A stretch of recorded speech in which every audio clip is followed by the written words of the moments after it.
Today, I'll be spending some time with Glolahan Ayoola.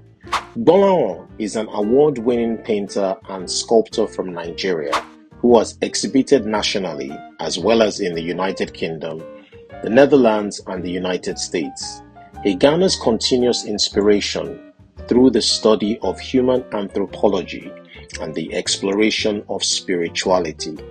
Since art is sacred to him, if he cannot see a future piece through visions, he will not paint. Glolahan's abstract expressionist and surrealist compositions are created using acrylics, pastels, pencil, and charcoal. Let's get into it. So how did you get into art? My mother. How did you fall in love with art? I never fell in love with that. I never wanted to be an artist. I wanted to be an architect. Being an artist was the idea of my mother. And she must have been crazy at the time. Because that was the period where most parents want their kids to be lawyers and stuff. But my mother, I think, was also maybe because my mother is like a very, how do I say? Life does not dictate anything for her. She lays her own bed. And she has this kind of whatever I think whatever I want can be done by me. Like my mother have this faith and belief that, like a can-do spirit. Yeah, she doesn't need anybody to get anything done, kind of, and she has enough power as a human being to get anything done. And she believes that everything is already there, created by God, who can need to access it, right? Okay. So to her at the time, it was like, you know, you're good at drawing. Why don't you just try and be an artist first? And she said, if you don't like it, you know, you can always go back and cross to architecture and, you know, whatever. How old were you at that time period? Yeah, I was leaving high school. I was like 15, 16. Okay. So, and after that, did you go into any formal education? Yeah, I went to Ife. I did fine art 4 years in Ife. Oh, Obafemi Awolowo Yes. University in Ife. Yes. I did 4 years there. Then after that 4 years, when I was in uni, I met an artist, Chief Tolawewe. So I got introduced by his son, who saw my work and said, oh, your work looks like my dad's work. I was like, oh, I'd like to meet your dad. And we got introduced. And I saw the man's work. I was like, oh, we have some similarities. Okay. And the man took me under his wings for like a year. It was like, you know, telling me about how to be a professional artist beyond education, beyond academia, you know. So, you know, I kind of like react to competition. So in art school, you know, you have people in class, we're like 32 or so in class, you know, it's competitions like drawing is a course, this one is a course, and you want to be the best. So in drawing, I was like the best in drawing, I was like the best in painting. Excellent. So by my second year, I didn't want to leave the competition, you know, like I want to ride that wave till I finish. And I remember that I told myself at the time that once I'm even done with 4 years, I will still go to England and go and do something else. I still didn't want to be an artist. You're still trying to move away from art. So I only did the 4 years because of competition. I just wanted to be the best till I leave. So by the time I was done, that was when I did the 1 year. After I was done with uni was when I did the 1 year with Tolawewe. So Tolawewe's influence and another artist that I met in Lagos called Donald Onoa. Those two guys were like the factors that made me become like professional and dump all my ideas of going to do something else. Because they was like, you know, you're good at this thing, you know, and these two artists at that time, they were doing very well professionally. Okay. So I wanted to be like them, emulate them, you know, they were successful, they were making money, they were doing shows all over the world. So I was like, okay, man, let me just stay with these guys. So they made me dump all the idea of, you know, doing something else. And I just became a professional artist from then. From then on, okay. And would you say they had a particular style that you liked, or they showed the different aspects of art, and then you now gravitated towards your own style out of the different styles? Yeah, what they had, they had individual styles, but what they had that got me to stick with the profession is the they had it's like belief in art as a tool to influence the society, in art as a tool to make me believe, even in patriotism. They did that much with their work at the time, because their work, Toyawell, for example, he was pretty much focused on the Yoruba Heritage culture? heritage, culture, everything about it. He wanted to propagate that so much with his work. Donald Onoa, on the other hand, was very interested in aesthetics, the beauty of being an African, like aesthetically. He loved to replicate that. So he would take the beauty he can see in the society, and he just wants to keep working and letting his work, show that to the people.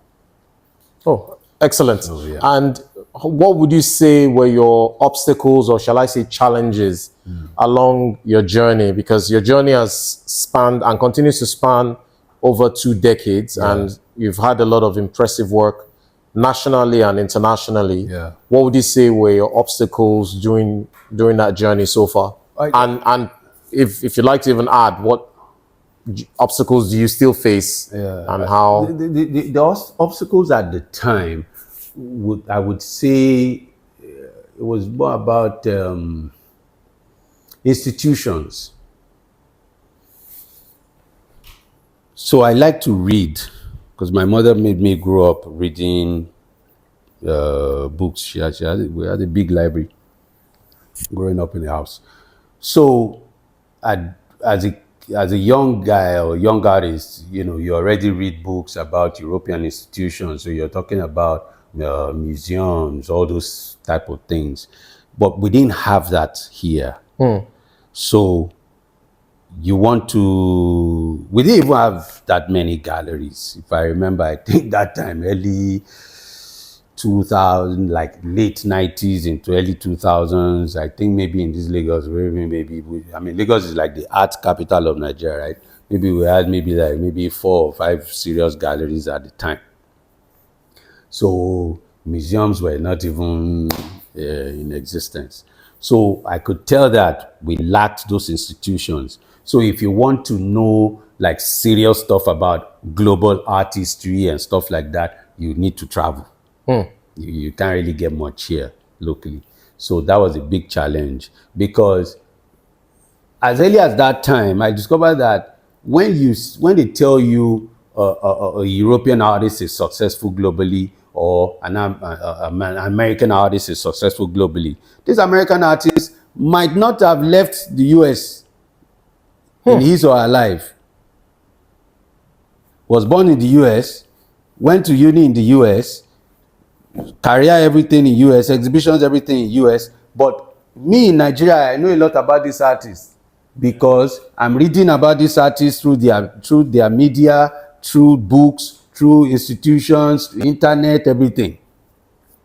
So this artist has not left the US, but me in Nigeria, I know a lot about this artist. But this artist does not know anything about me, because there's no media to carry what I'm doing. There's no institution that I'm working with here to let him see, this guy has exhibited in so museum or global gallery. So that was something that was a pain to me. In fact, I was angry. I still am. After 20 years, I'm still very angry about things like that, because you put in all this work, and because Even in Nigeria, people in some parts of Nigeria don't even know what you've been doing for 20 something years because there's really no channel for them to know. So how will somebody even in America even know? Somebody in Cameroon does not even know. In Egypt does not even know. But the person in America, I know. Why? Because I have a CNN blasting it in my face every day. I have books about this artist because they were writing books, putting everything in history books, putting in different channels for the world to know. We didn't have that here. So that was a big challenge. Then another one is patronage at the time was not really great. So we had a lot of Oyibo people buying our works. And I didn't really like that because you are selling, but your Nigerian people don't even collect your work. They don't even really, know what you are doing. It was not a question of money. It was a question of interest, right? I understand. So, they were not buying. So that time you tell people that you're an artist, they're like, what is that? It's not as if you don't have money in your pocket, but they don't even know what you're doing. They can't relate. They can't. Yeah. That was a challenge. I didn't like those two factors at the time. It has improved now. It can be better, but I'm just saying those two were real serious challenges for me. Yeah. Thank you for your answers. I noticed around, I would say probably the mid 90s to the early 2000s, banks particularly started to embrace art. You would go into GT the Bank banking hall, GT Bank, bank. like you mentioned, and a couple of other banks. You go in there and you go into Intercontinental the at the banking time as hall. well. So I just wanted to get your take on that in terms of how some institutions have used banks as an example, but perhaps other institutions, how have they helped or how have they partnered with the likes of yourself to bring your work and other artists' work into more consciousness or into the Nigerian space? Yeah. So some banks, we call them new generation banks at the time, Abby. So like GT Bank, Intercontinental, I think also was heavy into the arts at a point. So those guys really helped to, at least, let's even say, for the society to even know what art is in like public spaces. So of course, banking halls were where the society usually go, right? So you would see artworks in like banking halls. Those banks did a good job at that time. I think also in terms of media, maybe I can't remember, but I would think that maybe NTA was doing some work also at the time, in arts. By the time Channels News came as well, they were doing stuff at the time. But I think that the banks, those banks really helped a lot. Oh, excellent. And in terms of your successes, both nationally and internationally, which ones sort of like give you most joy? I know because you've had a lot of successes, but is there anything, any particular exhibition or event or piece that stands out that anytime you reflect on it gives you immense joy?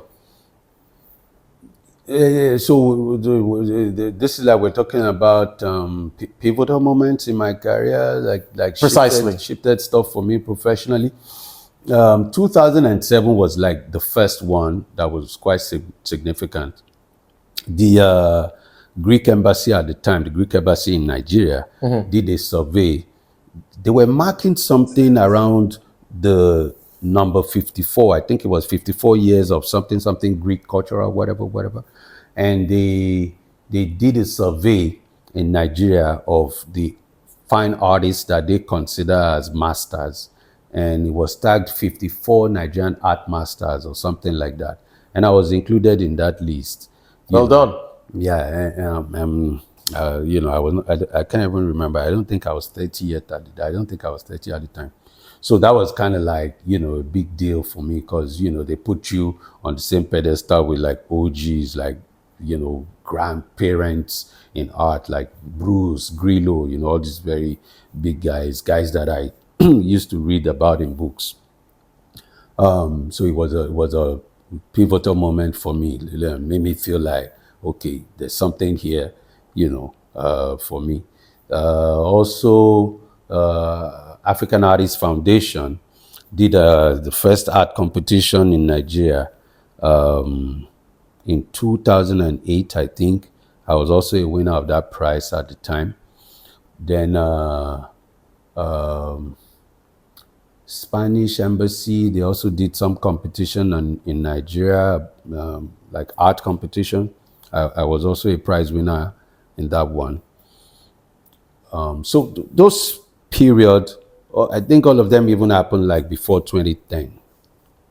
So, I felt like, okay, there's something happening here. Validation and my work is acceptance. being taken seriously within the country. Well, of course, a couple of other ones have happened after that time, but I think those ones prepared me for the other ones that came later.